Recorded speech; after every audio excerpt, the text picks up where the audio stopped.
Krishna Dubey YouTube channel में आप सबका स्वागत करती हूँ। आज मैं आप लोग के लिए बहुत प्यारा माता जी का गीत ले आई हूँ, नए तर्ज का। कैसा लगा प्लीज़ कमेंट बॉक्स में ज़रूर बताएं। अगर नए होंगे तो प्लीज़ चैनल को लाइक करिएगा, सब्सक्राइब शेयर करिए। प्लीज़ हमारा सपोर्ट करिए, हमारे चैनल को आगे बढ़ाइए।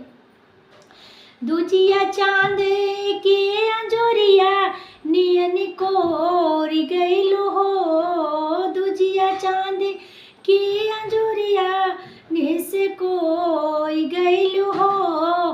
तनी बताई दा देवी मैया कौनी ओर गइलु हो, तनी बताई दा देवी मैया कौनी ओर गइलु हो।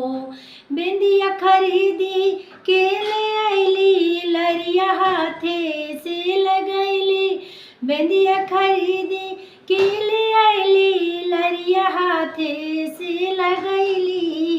काहे बेंदिया ना पहिनलू, मनवा तोड़ी गइलू हो। काहे बेंदिया ना पहिनलू, मनवा तोड़ी गइलू हो।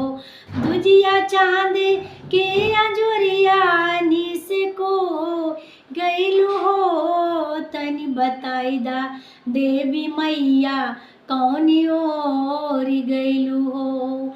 हरवा खरीदी के ले आइली, लाकिट हाथे से लगैली। हरवा खरीदी के ले आइली, लाकिट हाथे से लगैली।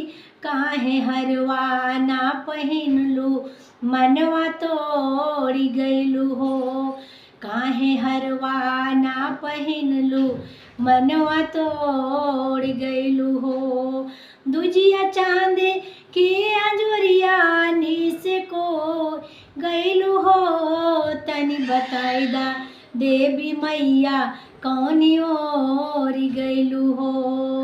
पायल हाथे से पायल खरीदी के ले आइली, लरिया हाथे से ले आइली। काहे पायल ना पहिनलू, मनवा तोड़ी गइलू हो।